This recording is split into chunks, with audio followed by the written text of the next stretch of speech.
स्वर्गीय सुमनताई लालासाहेब शिंदे यांच्या 25व्या स्मृतिदिनानिमित्त मोगरा फुलला या भक्तिमय कार्यक्रमाचे आयोजन सुमन गार्डन सुप्रीम विलेज करंजकोप येथे करण्यात आले। श्री गणेश शिंदे व्याख्याते स्वास्थ्य व सामाजिक प्रबोधनकार व सन्मिता थापटे शिंदे यांच्या मंत्रमुग्ध गायनाने श्रोत्यांनी आनंद घेतला। यावेळी पंचक्रोशीतील असंख्य मान्यवर उपस्थित होते।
स्मृतींना उजाळा देण्याच्या निमित्तानं आपण सगळेजण एकत्र जमलेलो आहोत आणि या स्मृतींना उजाळा देत असताना मोगरा फुलला या कार्यक्रमाची सुरुवात एका ज्ञानोबरायांच्या गोड अभंगाने झाली। या अभंगातले शब्द आपण नीट ऐकले तर आपल्या लक्षात येईल की माऊलींनी किती गोड भावना या अभंगातून मांडल्या। सुमन सुगंधू रे भ्रमरा, ऐकायला गोड वाटणारा हा अभंग मुलांची भाषा वेगळी असते। ज्ञानोबरायांनी या अभंगामध्ये उकार वापरलेला आहे। उकाराची भाषा ज्ञानोबा बोलली। ऋणू झुणू रे भ्रमरा, सांडी तो अवगुणू रे भ्रमरा। अवगुण या शब्दाला सुद्धा ज्ञानोबा माऊली अवगुणू म्हणतात। महाराज आपण गुणी माणसाला नीट बोलत नाही आणि ज्ञानोबा थेट अवगुण या शब्दाला सुद्धा अवगुणू म्हणावं, याच्यापेक्षा काय प्रेम असू शकतं मला सांगा। ड्राय येतोय थोडासा तिला म्हणतो, याच्यापेक्षा काय प्रेम असू शकतं की माऊलींनी अवगुण या शब्दाला सुद्धा अवगुणू म्हणावं। बघा, आई आणि वडील वडील गणेश अशी हाक मारतात आणि आई गणू म्हणते. वडील बाळासाहेब म्हणतील, आई बाळू म्हणते. आई उकार लावते. ज्ञानोबरांनी तो उकार लावला, सुमन सुगंधू रे भ्रमरा, सौभाग्य सुंदरू रे भ्रमरा, चरण कमळ दळू रे भ्रमरा. ज्ञानोबा उकाराची भाषा बोलली. खर तर ज्ञानोबांच्या बोलण्यातला जो गोडवा आहे ना, त्यातला किंचितचा जरी गोडवा तुमच्या माझ्या बोलण्यात आला तरी आपल्या सगळ्यांचं जगणं सुंदर होऊन जाईल. पण तो गोडवा आपल्या बोलण्यात येत नाही. आपण कसं बोलतो? पेशंट चेक करायला डॉक्टर आलते आणि डॉक्टर पेशंटला सांगत होते, जरा चांगलं चुंगलं खात जा, खाण्यापिण्यावर 2 रुपये खर्च करा. बायको बाहेर पळत आली, म्हणली डॉक्टर तुम्हीच सांगा, हे खायला प्यायला पैसे खर्च करत नाही. मग म्हणे असं डॉक्टरच्या मढ्यावर पैसे घालावं लागतात.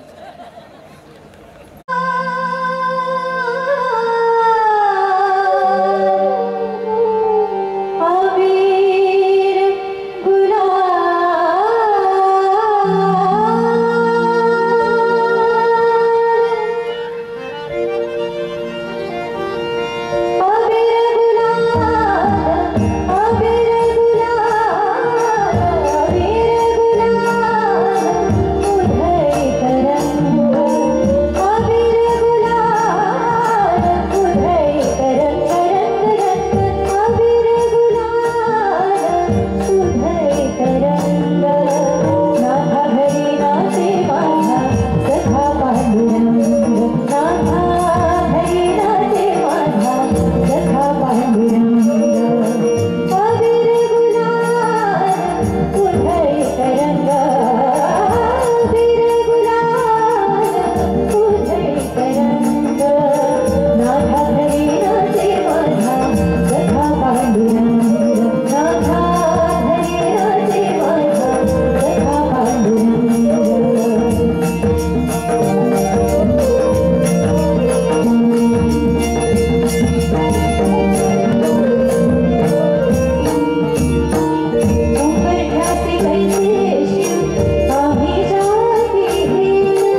पंतांनी.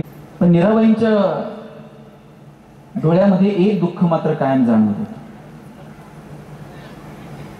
सगळी सुख दारात लोळून घेत आहे, पण घरात अजून पाळणा हल्ला नाही. रोज नित्यनियम ठरलेला असायचा. तामनामध्ये श्रीकृष्णाला घ्यायचं. सकाळी गोविंद पंत स्नान करून आले की ती पूजा अर्चा सगळी सुरू व्हायची. आणि ती पूजा म्हणजे तुमची माझी जी रोज औपचारिकतेची पूजा असते अशी नाही. बोलायचं त्या कृष्णासोबत, सगळी सुख दुःख त्याला सांगायची. एरवी सगळे आनंदात होणारी ही पूजा, आज गोविंद पंतांनी आवाज दिला नैवेद्य, आणि मीराबाई नैवेद्याचं ताट घेऊन तिथे आल्या आणि डोळ्यातले अश्रू पाहिले. आणि गोविंद पंतांनी विचारलं, मीरा डोळ्यात पाणी का? रोज रोज तुमची ही पूजा अर्चा बघ, रोज त्या कन्हैया सोबत, त्या कृष्णासोबत, त्या कान्हासोबत रोज तुम्ही बोलता, रोज गप्पा मारता. माझं दुःख तुम्हाला समजत नाही? रे काय बोलतेस? अरे त्याला सांगावं का लागतं? त्याला कळतं सगळं. बघा, एक तरी कृष्ण आहे ना ज्याच्यासोबत असं बोलावं, ज्याच्या खांद्यावरती डोकं ठेवावं, आणि अस्वस्थ असणाऱ्या तुमच्या माझ्यासारख्या मनाला कधीतरी वाढ दाखवावी. असा कृष्ण, असा सखा, असा सोबती आपल्या सोबत असायला हवा.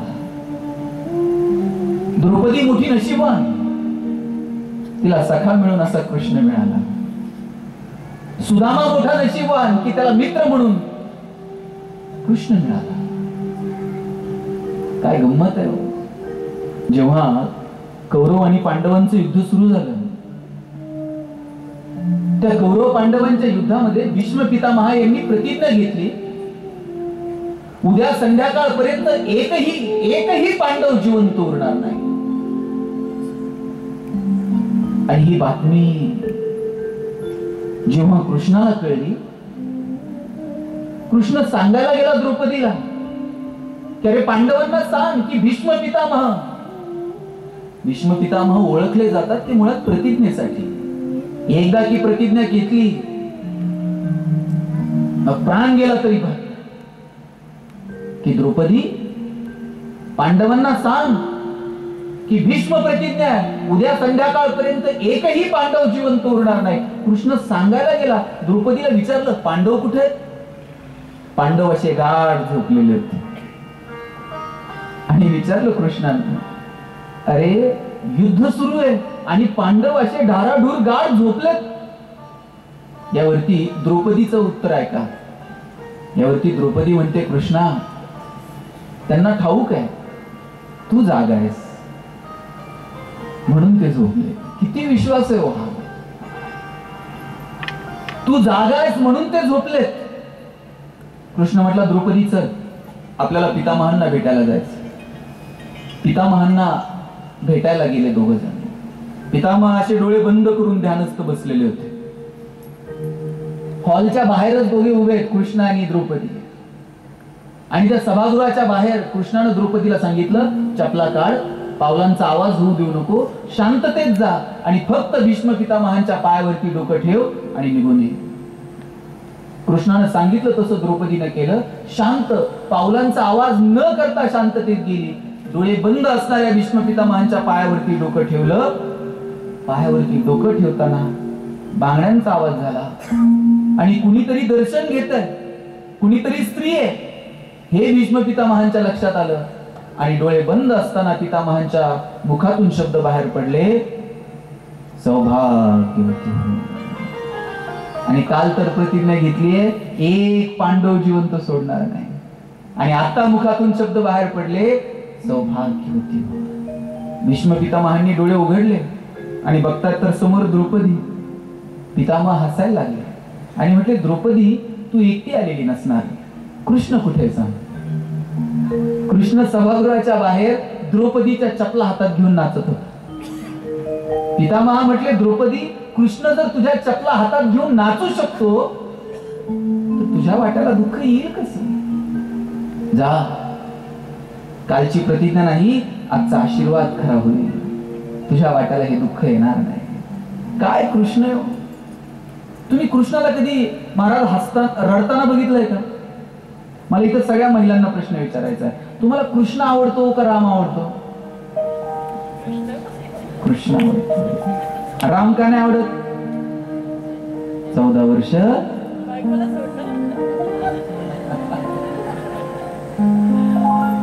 कृष्णाला राधेला सोडावं लागलं. राधेला सोडून मथुरेत जावं लागलं. किती किती कृष्णाच्या वाट्याला दुःख आहे. रामाच्या वाट्याला जेवढी दुःख नाहीत ना, त्याच्यापेक्षा कितीतरी दुःख कृष्णाच्या वाट्याला आली. जन्माला आल्याबरोबर आई बापाला सोडावं लागलं, दुसऱ्याच्या घरी जाऊन राहावं लागलं. 4-6 मित्र कंपनी मिळाली, त्यांना सोडावं लागलं, वृंदावनात जावं लागलं. वृंदावनात राधा मिळाली, राधेला सोडावं लागलं, मथुरेत जावं लागलं. मथुरा सोडून द्वारका निर्माण करावी लागली. मथुरा सोडून गेला तर सगळे लोक कृष्णाला रणछोडदास म्हटले आणि स्वतःच्या हाताने उभी केलेली द्वारका अशी डोळ्या देखत बुडताना बघावी लागली. किती दुःख आहे कृष्णाच्या आयुष्यात. पण एवढं असून सुद्धा तुम्ही कृष्णाला कधी रडताना बघितलंय? आई वडील गेले, गोकुळ गेलं, मित्र गेले, वृंदावन गेलं, राधा गेली, जगण्यात राम उरला नाही, द्वारका उभी केली, ती बोलताना बघितली, आता काही जगण्यात अर्थ उरलेला नाही, असा टेन्शन मधला कृष्ण कधी बघितलाय? कृष्ण हसतो, कृष्ण नाचतो, कृष्ण गातो, कृष्ण जगण्याचा उत्सव करतो. 2 शब्द आहेत, एक एंटरटेनमेंट आणि एक सेलिब्रेशन. एंटरटेनमेंट म्हणजे तिकीट काढायचं आणि पिक्चर बघायचा, आणि सेलिब्रेशन म्हणजे स्वतः जगण्याचा उत्सव करायचा. मला वाटतं तो जगण्याचा उत्सव आहे ना, तो कृष्णाकडनं शिकावा. गोविंद पंत आणि मीराबाई सगळं दुःख त्याला सांगतात आणि तोही सगळं निमूटपणे ऐकतो. आणि एक क्षण येतो, गोविंद पंत आणि मीराबाई यांच्या पोटी एक मूल जन्माला येतं आणि मग त्याचं नाव ठेवलं जातं विठ्ठल पंत. हे विठ्ठल पंत खेळतात, बागडतात, 8 वर्षांचे होतात आणि आई वडिलांना वाटतं त्यांना शिक्षणासाठी आता आपण कुठेतरी पाठवायला हवं. आता जसं सातारा, सांगली, कोल्हापूर, महाराष्ट्राच्या कानाकोपऱ्यातनं पोरं पुण्यात शिकायला येतात ना, तसं त्यावेळेला पैठण हे एक मोठं विद्यापीठ समजलं जायचं. आणि गोविंद पंत आणि मीराबाईंनी आपल्या मुलाला विठ्ठल पंतांना शिक्षणासाठी पाठवलं. ते पैठणला 12 वर्ष शिक्षण घेतलं आणि विठ्ठल पंत पुन्हा आले आपेगावला. आपेगावला आल्यानंतर आई वडील सांगायला लागले की आता तुम्ही लग्न करा. पण विठ्ठल पंतांनी सांगितलं लग्न नाही, मला तीर्थयात्रा करायची. वडील सांगत होते तीर्थासारखी आई घरात आहे, तू तीर्थयात्रेचा विचार का करतो? अगोदर लग्न कर. पण नाही बाबा, मी जे शिकलो 12 वर्षाच्या काळात ते समाजात घडतंय का? किंवा समाजात जे घडतंय ते मी शास्त्रामध्ये शिकलोय का? हे चाचपडून बघण्यासाठी मला तीर्थयात्रा करायची. तीर्थयात्रा हे शिक्षणाचं एक माध्यम होतं. निघाले तीर्थयात्रेला आणि तीर्थयात्रा करत करत करत विठ्ठलपंत आले आळंदीला. आळंदीला भेट झाली सिद्धोपंतांची आणि सिद्धोपंतांनी हट्ट धरला, विठ्ठलपंत मी रोज तुमची साधना बघतो, आज काही करा, तुम्ही माझ्या घरी पाहुणचाराला या. विठ्ठलपंतांनी सांगितलं, हो मी तीर्थयात्रेला निघालोय, आता ही तीर्थयात्रा पूर्ण करून मला आपेगावला जायचं, मी कुणाच्या घरी पाहुणचाराला येणं मला बरं वाटत नाही. पण सिद्धोपंतांनी फार हट्ट केला म्हणून ते गेले. एक दिवस मुक्काम केला, दुसऱ्या दिवशी जायला निघाले आणि सिद्धोपंतांनी पुन्हा हात जोडले, आजचा दिवस तरी आणखी एक दिवस थांबा. मला सांगा, आपण कोणत्या पाहुण्याला आग्रह करतो असा? नाही 2 दिवस तुम्ही थांबलंच पाहिजे. आणि आता एखादा पाहुणा आला आणि आपण हट्ट केला तरी त्याला मुक्कामी थांबायला वेळ आहे का? ताई आठवते का कुणाच्या घरी 2 दिवस जाऊन मुक्कामी राहिलेलं? आता आपण कमालीचे बिझी आहोत. किती बिझी आहोत. परवा तर एक जण मला म्हटला मी इतका बिझी आहे मला श्वास घ्यायला वेळ नाही म्हणलं. म्हणलं सोडून दे, श्वास घ्यायला वेळ नाही. आठवत आहे का आमच्या वडिलांची आत्या आमच्याकडे मुक्कामी यायची आणि आत्या जर मुक्कामी आली ना सगळं घर रात्रभर गप्पा मारत बसायचं. आत्या जर 2 दिवस थांबली आणि तिसऱ्या दिवशी जायला निघाली ना सगळं घर तिला इष्टीला वाटे लावायला जायचं. आत्या नुसती इष्टीत बसली आणि आत्यानं येते म्हणून हात केला ना सोडवायला आलेल्या लोकांचे डोळे पाणावत होते. एवढी माणसं भावनिक होती. आता लोक अंत्यविधीला जातात, तिकडं प्रेत जळत असत आणि इकडे लोक मोबाईल मध्ये खेळत असतात. कधी उरकतोय कोणच ठेवतो. त्यांना लगेच पुढच्या कार्यक्रमाला जायचं असतं. बघा दिवसभरात आपण 50-50 कार्यक्रमांना हजेरी लावतो, पण आपल्या प्रत्येकाच्या आयुष्यात एक कार्यक्रम असा येणार आहे ताई, कार्यक्रम आपला असेल पण त्यात आपली उपस्थिती नसेल आणि प्रत्येकाच्या आयुष्यात हा कार्यक्रम येणार. आज कार्यक्रम आईंचा आहे पण त्यात आईंची उपस्थिती नाही आणि प्रत्येकाला या सारीपाटातून पुढे सरकत सरकत निघून जायचं. म्हणून वेळ काढा आपल्या जवळच्या लोकांसाठी, भेटा. पण हल्ली कुणाला कुणाकडे जायला वेळ नाही आणि एखादं कुणी आपल्याकडे आलं तर त्याला थांबा म्हणावं अशी बहुतेकांची पात्रता नाही. मला इकडचं माहित नाही सातारा वगैरे इकडे घाटाच्या खाली, पण पुणेकर बहुतेक आहे तिथे MH12-14 खूप गाड्या बघितल्या. आपल्याकडे जर कोण पाहुणा आला तर आपण त्याला थांबा म्हणतो का? आजी जर तुम्ही जेवण करताय आणि अचानक तुमच्याकडे कोण पाहुणा आला तुम्ही काय म्हणता त्याला? जेवल्यावर या. मग काय म्हणता? जेवायला या. आणि तुम्ही जेवायला या म्हटल्यानंतर पाहुण्यांना काय म्हणायचं असतं? चालू द्या, देवाचं नाव घ्या. का पाहुण्यांना म्हणायचं असतं हा पुढे हात धुवायचा सांगा मी बसतो. ते दोघं नवरा बायको जेवत होते. पाहुणा आला, पण ऐन वेळेला आलेल्या पाहुण्याला सवयीप्रमाणे बाई म्हटली या जेवायला, पाहुणा लगेच जेवायला बसे. बरं ऐन वेळेला आलेल्या पाहुण्यानं जरा टोपल्याचा अंदाज घ्यायचा असतो. याने 1 भाकरी खाल्ली, यानं 2 भाकरी खाल्ल्या, यानं 3 भाकरी खाल्ली, करगुटा तुटेपर्यंत पाहुणा जेवला. दुसऱ्या दिवशी हे 12-1च्या दरम्यान जेवायला बसलेलेच होते. पाहुणा परत आला. नेहमीच्या सवयीप्रमाणे बाई पुन्हा म्हटली या जेवायला. पाहुणा रोज यायचा, जेवण करायचा आणि निघून जायचा. 7-8 दिवस झाले. आता पाहुणा परत येताना दिसला आणि नवरा बायकोनी दारे खिडक्या लावून घेतली. दार किती? बरं यानं जरा अंदाज घेऊन सांगायचं.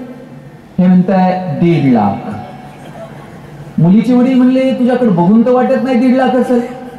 ते म्हणते नाही तसा फिक्स 1.5 लाख आहे, कटिंग करून 8,000 हातात येतो. आपण किती दिवस फसवणार आहोत? अरे लात मारील तिथून पाणी काढायला अशी ताकद असली पाहिजे. तसं लग्न जमत नाही. म्हणून पोरांना सांगा उद्योगात या, व्यवसायात या, व्यापारात या. अरे खेड्यापाड्यात हे शिंदे कुटुंब पिंपरी चिंचवडला गेलं, छोटा उद्योग व्यवसाय सुरू केला. आता लिस्टेड कंपनी होती पिंपरी चिंचवड MIDC डेव्हलप झाली. त्या कंपन्यांमध्ये छोटे छोटे व्यवसायांनी सुरुवात केली. आज कोट्यवधी रुपयांची उलाढाल असणारी कंपनी शिंदे कुटुंबाने उभी केली. का आम्ही आमच्या पोरांना सांगायचं नाही उद्योगात ये, व्यवसायात ये, व्यापारात ये, स्वतःच्या पायावरती उभं राहा. 2 देऊन 2 घेऊन चालायची हिंमत तुझ्या हृदयामध्ये ठेव. आम्ही आमच्या पोरांना ही मोठी स्वप्न दाखवायला तयार नाही. मला वाटतं ही धमक आम्ही आमच्या लेकरांमध्ये निर्माण केली पाहिजे. विठ्ठलपंत आणि रुक्मिणी यांचं लग्न ठरलं, मध्ये अंतरपाठ धरला. एकीकडे विठ्ठलपंत उभे आहेत, एकीकडे रुक्मिणी उभी आहे. जर आठवून बघा आपलं आपलं कसं झालं होतं, आठवत आहे का? इथं कित्येक जण टोपीवाले तर असे आहेत, त्यांनी थेट बोल्यावर उभं राहिल्यावरच कळलं ही माझी बायको. आई बापानं सांगितलं हिच्याबरोबर लग्न करायचंय आणि थेट होकार. आणि आमच्या बाया तर किती बघितलं सुद्धा नाही वर हे ध्यान माझ्या पदरात आहे आणि आयुष्यभर याच्यासोबत आता मला सांगा दादा, लग्न जमवताना मुलीचे गुण बघायचे का रूप बघायचं? काय बघायचं? हा गुण बघायचे. आणि हे कधी कळलं? 5-25 वर्ष गेल्यावर कळलं. अंतरपाठ धरला विठ्ठलपंत आणि रुक्मिणी उभे आहेत आणि ज्याच्या पोटी जगासाठी ज्ञानाची कवाड खुली करून देण्यासाठी ज्यांचा जन्म झाला त्या ज्ञानोबरायांच्या आई वडिलांचा विवाह सोहळा संपन्न झाला.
आई वडिलांचं सगळ्यांचं नाव गाव सगळं सोडून मी ज्या घरात नांदायला जाते त्या घरच्यांनी मला समजून घ्यावं आणि माझा छोटासा मातीचा संसार सुखाचा व्हावा, कडेला जावा.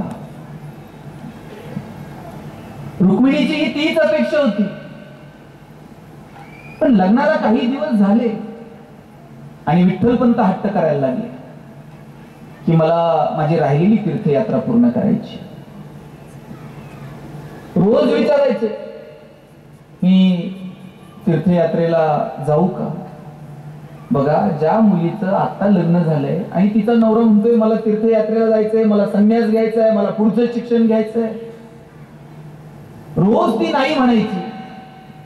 आणि एखाद्या दिवशी जर एकच प्रश्न नवऱ्यानं 10 वेळा विचारला तर बायको चिडून म्हणते, हा काय करायचं ते करा. आणि तीच पडत्या फळाची आज्ञा समजून, तीच परवानगी समजून एक दिवशी विठ्ठलपंत संसार सोडून निघून गेले ते थेट वाराणसीला, काशीला, श्रीपाद स्वामींच्या आश्रमामध्ये. आणि श्रीपाद स्वामींना आग्रह केला, मला तुमच्याकडे शिक्षणासाठी प्रवेश मिळावा. श्रीपाद स्वामींनी विचारलं, तू संन्यासी आहे का? विठ्ठलपंतांनी सांगितलं, संन्यासी म्हणजे कोण?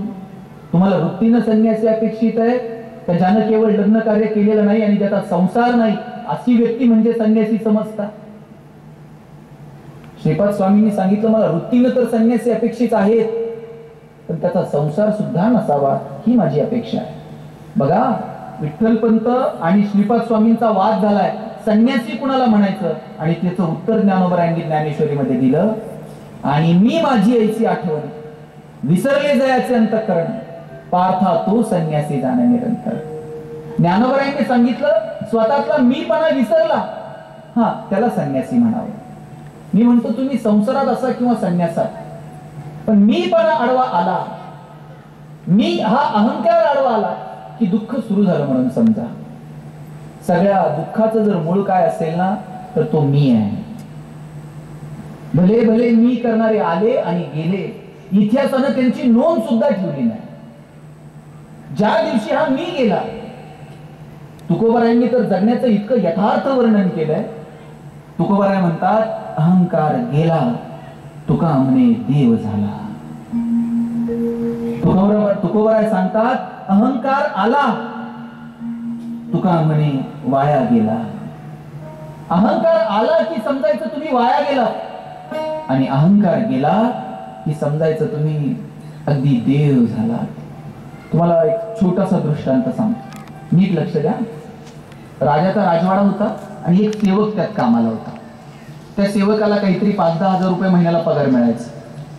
याला वाटलं रिटायरमेंट पर्यंत फार फार तर 5-50 हजार रुपये होईल, आणि रिटायर झाल्यानंतर जुनी नवी कोणतीच पेन्शन नाही. त्यापेक्षा म्हटलं हा एकच दिवस असं काम करू, आयुष्यभर परत काम करायची गरज नाही लागली पाहिजे. त्यानं ठरवून घेतलं, राजाची तिजोरी शोधून ठेवली आणि म्हटलं एकच दिवस तिजोरीवरती असा डाव मारायचा, परत कामालाच यायचं नाही.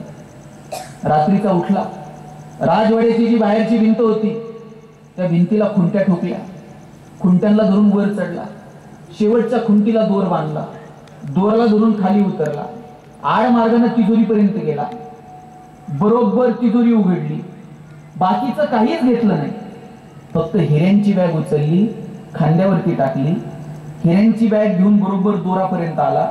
महाराज दोराला धरून वर चढला, शेवटच्या खुंटीपर्यंत पोहोचला. आता एक एक खुंटी करत करत खाली उतरायचं, तेवढ्यात काहीतरी आवाज झाला. चोर भिंतीच्या पुढे पडला आणि हिऱ्याची बॅग भिंतीच्या मागे पडली. आवाज झाला, सगळे सेवक जागे झाले, पळत राजाकडे गेले आणि म्हणले, महाराज ते दिसल वाचते रे. म्हणले, महाराज कोणीतरी चोरीचा प्रयत्न केला, पण आपलं सुदैव आणि चोराचं दुर्दैव, चोर भिंतीच्या पुढे पडला आणि बॅग मात्र हिऱ्याची मागे पडली. राजा हुशार होता, राजा म्हणला दवंडी द्या. काय दवंडी दिली? चोरीचा प्रयत्न नेमका कसा झाला असेल हे जो कोणी समजून सांगेल त्याला हिऱ्याची बॅग बक्षीस. आणि हे चांगलं कोण सांगताय? हा, ज्यानं चोरी केली. तुमच्या माझ्यासारखे डोकं लावायला लागले. चोर म्हणले गुहेतून आला असेल, कोण म्हटलं शक्तिमान सारखा हवेतून. हे म्हणले, ए ऐका मी सांगतो, हिऱ्याची बॅग बक्षीस आहे ना? म्हणले हो. म्हणले चोरानं आदल्या दिवशीच खुंट्या ठोकल्या असतील. राजा म्हणला बरोबर, खुंट्यांना धरून चोर वर गेला असं. राजा म्हणला अगदी खरं आहे. शेवटच्या खुंटीला दोर बांधला असं, अगदी बरोबर. दोरला धरून चोर खाली उतरला असेल, एकदम बरोबर चाललंय. या मार्गाने तिजोरीपर्यंत गेला असेल, हिऱ्याची बॅग उचलून चोरीपर्यंत आला असेल, चोर आता दोरला धरून वर गेला असेल, महाराज शेवटच्या खुंटीपर्यंत चोर पोहोचला असेल. आता बाहेरून एक एक खुंटी खाली करत करत करत चोर खाली उतरणार. काय सांगायचं म्हणला महाराज, तेवढ्यात काहीतरी आवाज झाला. मी पुढे पडलो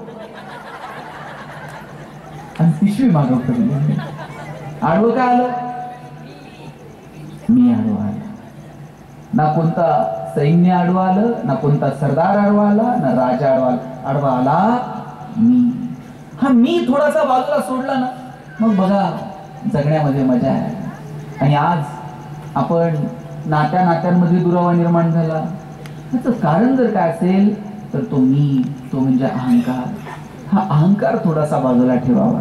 खरं तर या सगळ्या महिला इथं खूप मोठ्या संख्येने. काय व रुक्मिणीचा दोष होता मला सांगा. तिला तर हे संन्यास बिन्यास काय काय माहित नव्हतं, पण केवढा एकांत तिच्या वाट्याला आला. रोज त्या वाटेकडे डोळे लावून बसायची. पण विठ्ठलपंत काय परत संसारात यायचं नाव घेणार. माझी सगळ्या पुरुषांना विनंती आहे, घरातली स्त्री जोपर्यंत आहे ना तोपर्यंत तिची किंमत कळत नाही. ती एकदा निघून गेली का मग तिची किंमत कळायला लागते. परवा माझ्या वाचनात आलं, एका बाईनं मृत्यूच्या शयेवरती पडलेल्या एका स्त्रीचं मनोगत व्यक्त केलंय. आणि ती सांगत होती, बाई आता मी शेवटची जायला निघाले. काय थाट आहे माझा, काय रुबाब आहे माझा. एरवी कधी मी थोडीशी उशिरा उठले ना सकाळी, घरातली सगळी माणसं नाकं मुरडत होती. आज मी कायमची जाण्यासाठी झोपले. सगळं घरदार मला म्हणतंय उशिरा का होईना पण उठ. पण आता मी उठते थोडीच. आता माझी शेवटची यात्रा आहे, निघाली मी. आता नाही ऐकणार मी कोणाच. एरवी थोडासा नट्टाफट्टा केला की कित्येकांनी नाकं मुरडायची. पण आज कुणी माझ्यासाठी नवी कोरी साडी घेऊन आलं होतं, सजवलं होतं मला. कारण माझा आता हा शेवटचा प्रवास होता. लोक गेल्यावर सजवतात, लोक गेल्यावर गुणगान गातात. माणसं जोपर्यंत आहेत तोपर्यंत जपा. विठ्ठलाच्या पायावरती डोकं ठेवलं आणि विठ्ठल दिसलाच नाही. आणि मग यानं पुन्हा रुक्मिणीच्या पायावरती डोकं ठेवलं आणि काढून घेतलं ते डोकं परत. आपलं आपल्यालाच लागेल म्हणून. आणि दर्शनावरून निघता निघता तो रुक्मिणीला म्हणाला, रुक्मिणी आई साहेब एक सांगू. रुक्मिणी तशीच नाकासमोर नजर. रुक्मिणी आई साहेब एक सांगायचं होतं. सांग ना रे दादा. अहो आता शेजारी विठ्ठलाच्या पायावरती डोकं ठेवावं म्हणून डोकं टेकवलं, पण विठू विटेवर नाही हो. कुठे गेलाय कुणास. रुक्मिणी म्हटली अहो बघा तिथेच असेल. अहो नाकासमोर नजर ठेवता ठेवता मान अशी जड होऊन गेली हो दगडाची. आता हलत पण नाही.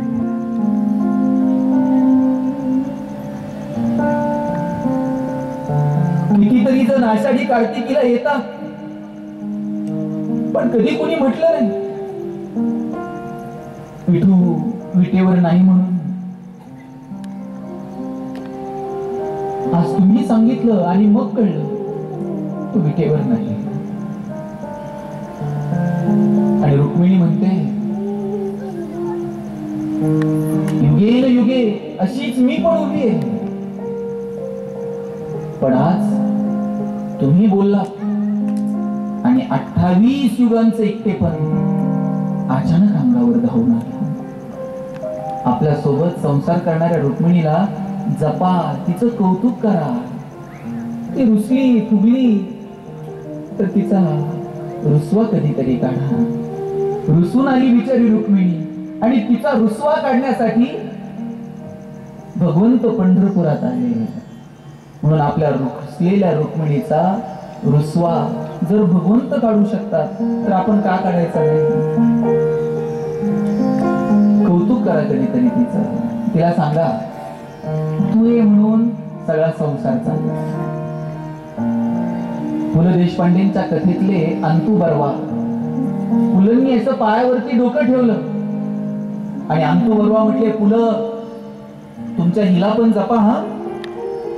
जोपर्यंत आमची ही होती तोपर्यंत दारातल्या आंब्याला शेकड्यानं आंबे लागायचे, पण ही गेली आणि हापूस पुन्हा बहरलाच नाही.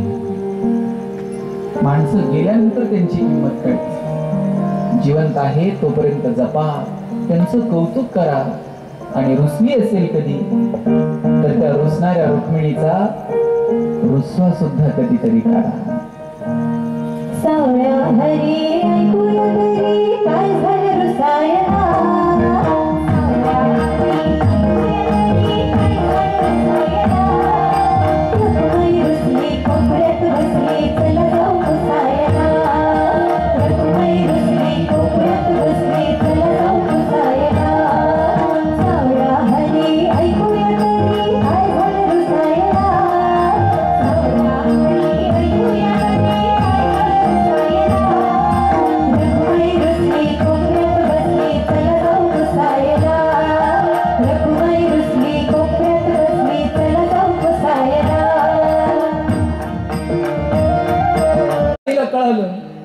ज्ञानोबा समाधीला निघाले आणि परत गाठ भेट नाही.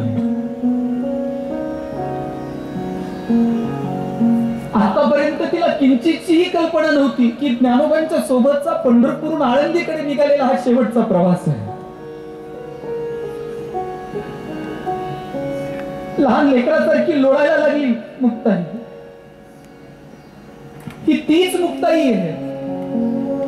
चिडलेल्या रागवलेल्या ज्ञानोबारायांना याच मुक्ताईनं हात मारली होती. चिंता क्रोध मागे सारा, पाठी उघडा ज्ञानेश्वरा. आणि आता ज्ञानोबा समाधीला निघाले. ते दादा अरे थांब ना. निवृत्ती महाराजांनी आवाज दिला, मुक्ते मागं फिर. ज्ञान आता आपला राहिला नाही. रडणाऱ्या निवृत्ती महाराजांकडे बघितलं आणि नामदेवरायाने विचारलं, दादा तुमच्या डोळ्यात पाणी? आकाशात कितीतरी तारे येतात आणि निखळतात. आकाशाला त्याचं दुःख नसतं, तुमच्या डोळ्यात पाणी का? निवृत्ती महाराज म्हणले, नामदेवराया आकाशात कितीतरी तारे येतात आणि निखळतात. आकाशाला त्याचं दुःख नसतंच, पण भाऊ म्हणून हे सगुण रूप परत कधी बघायला मिळायचं नाही, म्हणून डोळ्यात पाणी. देव निवृत्ती याने धरले दोन्ही कर, जातो ज्ञान देव बचावया. निघाले ज्ञानोबा. समाधीची जागा स्वच्छ झाली. मुक्ताई गैवाया करत होती, पण ते शब्द आता ज्ञानोबांच्या कानावरती पोहोचत नव्हते. मुक्ताई म्हणत होती, माऊली मागे फिरा. ए दादा ये ना रे.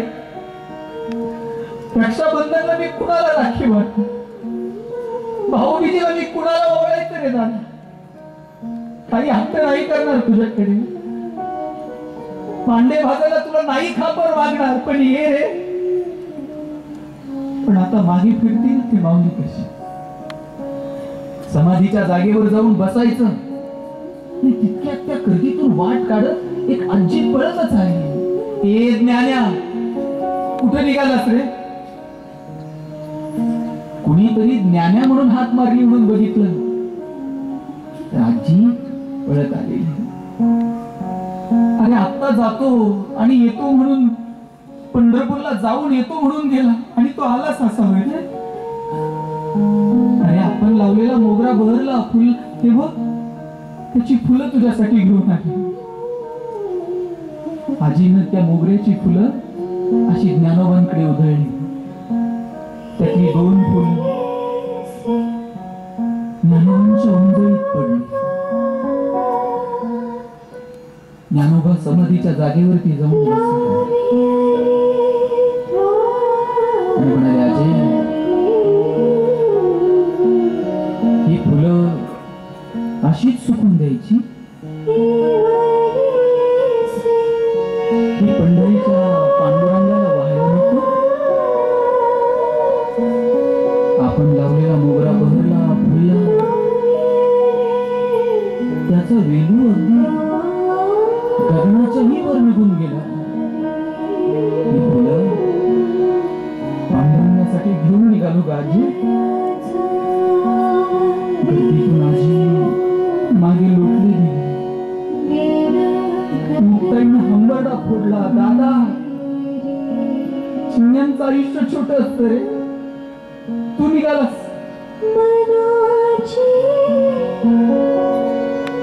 निवृत्ती महाराजांच्या डोळ्यातून अश्रू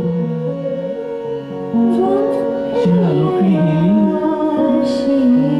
आणि जगासाठी पसायदान मागणारी आमची माऊली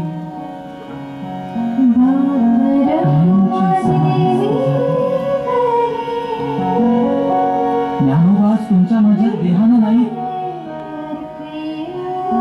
पण ज्ञानेश्वरीच्या पानापानात आम्हा वारकऱ्यांच्या मनामनात आजही माऊली तशीच आहे. कार्तिकीला या आळंदीला, आळंदीतल्या पाऊल वाटांवरून चाला, त्याच पाऊल वाटा आहेत जिथे कधीतरी माऊली चालली असते. त्यांच्या पायाचा स्पर्श ज्या नातीला झाला ते दुहीकण आजही तिथेच कुठेतरी असतील. कितीच इंद्रायणी आहे जिथे माऊली खेळले, बागडले. कितीच देवाची आळंदी जी आज आमच्या ज्ञानोबांची आळंदी म्हणून ओळखली जाते. या कधीतरी आळंदीला मनोभावे ज्ञानोबांच्या समाधीवरती डोकं ठेवा. आजही त्या समाधीतून एकच आवाज ऐकायला येईल, राम कृष्ण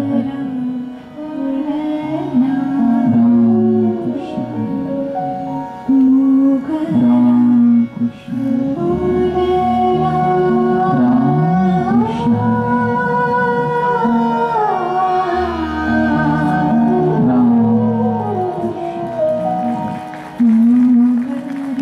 राम कृष्ण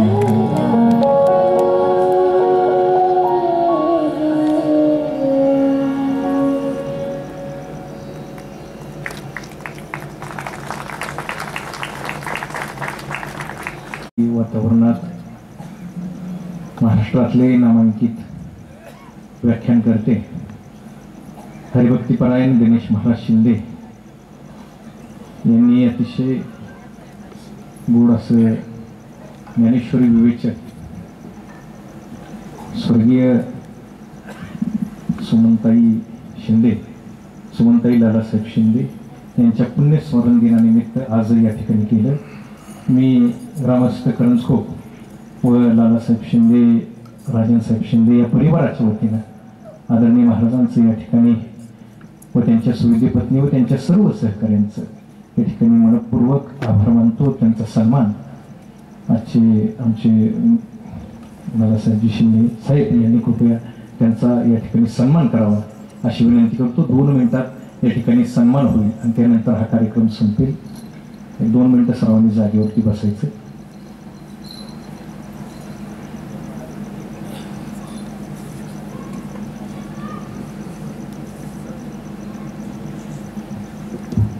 प्रचंड टाळ्यांच्या गजरात आदरणीय महाराजांचं या ठिकाणी खरोखर गोड असं विवेचन त्यांनी माऊली कशी असावी यावरती दिलं. मी आदरणीय महाराजांचं या ठिकाणी मनपूर्वक सन्मानपूर्वक आभार मानतो. त्याच्यानंतर आदरणीय सन्मिताताई शिंदे गणेश महाराजांची सुविधी पत्नी यांचा या ठिकाणी सन्मान या ठिकाणी आमच्या भगिनी सीमाताई शिंदे वाघ यांनी या ठिकाणी येऊन करावा. अतिशय गोड असं विवेचन, म्हणजे 2 तास गेले खुर्चीवरती, इतक्या प्रचंड गारव्यात ही खुर्चीवरती खेळून बसलेला हा समाज अतिशय चांगल्या पद्धतीचा कार्यक्रम या पुण्य स्मरण दिनानिमित्त झाला. दिव्यत्वाची जित प्रचिती तेथे माझे कर्ज होती, असंच काहीसं वातावरण या ठिकाणी निर्माण झालं. आणि या दिव्यत्वाच्या प्रचितीतूनच या ठिकाणी सुमनताई लालासाहेब शिंदे या दिव्यत्वाची प्रचिती, त्यामुळे त्यांच्या भोवती आपल्या सर्वांची कर्ण निश्चित जुळत असतात. या ठिकाणी प्रतीक्षाताई यांचा सन्मान आदरणीय सीमाताई यांनीच करायचा आहे पडदिशी.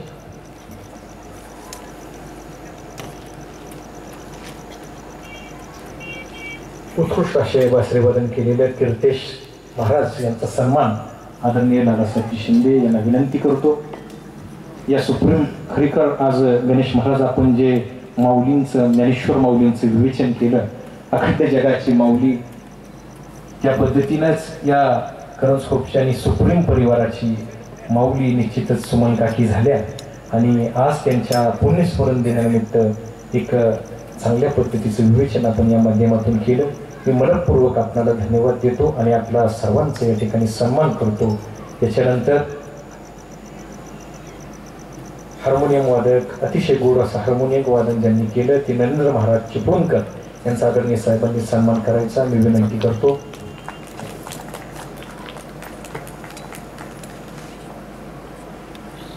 विश्वनाथ गोसावी सिंथ वादक, अतिशय गोड असं वादन ज्यांनी सिंथ वादन केलं ते विश्वनाथ गोसावी आदरणीय राजेंद्र लालासाहेब शिंदे यांनी कृपया स्टेजवरती यायचं आणि इथून पुढचा सन्मान करायचा.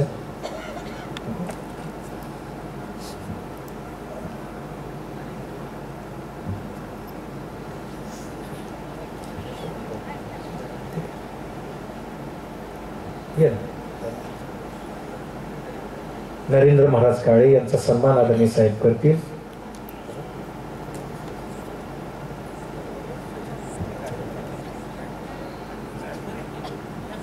पखवाज वादन सचिन महाराज इंगळे यांनी आपला सन्मान स्वीकारायचा आहे. 2 मिनिटं सन्मान होत आहे, कुणीही उठू नये ही विनंती आहे. पखवाज वादन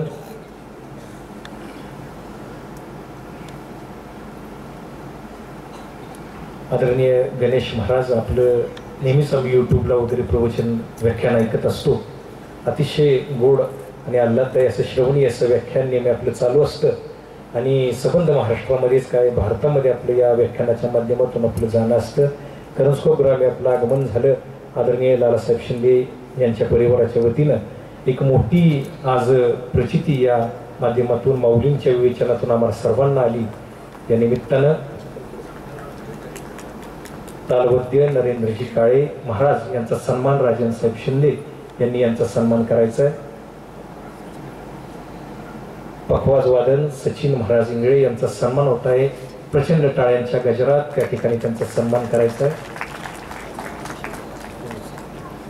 आणि तबला वादक अभिषेकजी महाराज यांचा सन्मान पडदिशी राजन साहेब यांनी करायचा आहे. मी विनंती करतो या दोघांचाही सन्मान होत आहे. जाता जाता प्रचंड टाळ्यांच्या गजरात आपण पुन्हा एकदा या सन्मानाचं स्वागत करूया. साहेब या ठिकाणी 2 मिनिटं बोलतील. एक कार्यक्रम तर संपलेला आहे,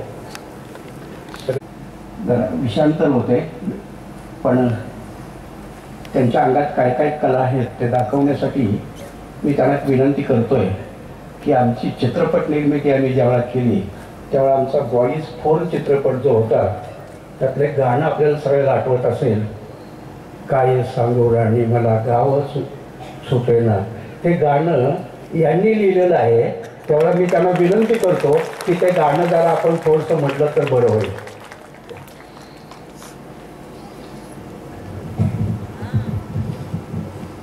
सन्मिता समोर असताना मी गाणं म्हणणं म्हणजे फार अवघड आहे. गायला गावा लागतो, माझ्याकडे नरड आहे. चालेल?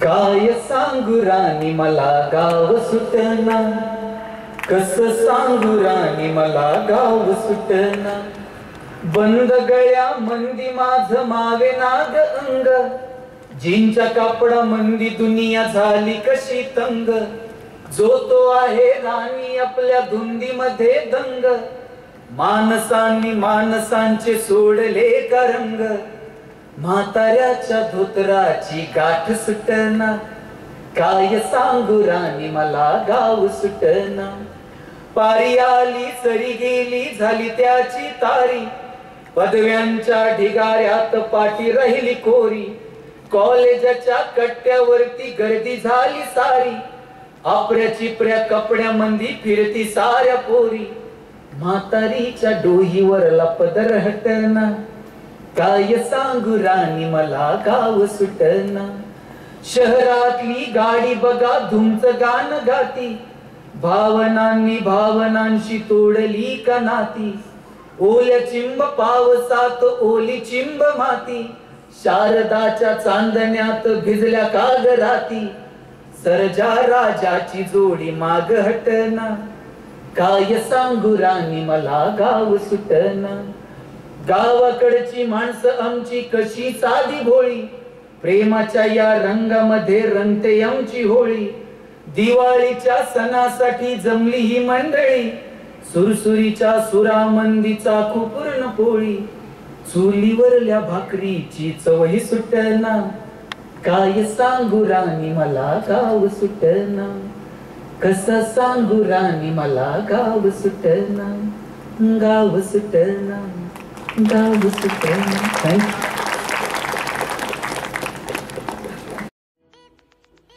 या चॅनलवर येणारे नवनवीन व्हिडिओ तुमच्यापर्यंत अगोदर अपडेट होण्यासाठी आत्ताच आपला लोकवादी न्यूज चॅनल सबस्क्राईब करून बेल आयकॉन दाबायला विसरू नका.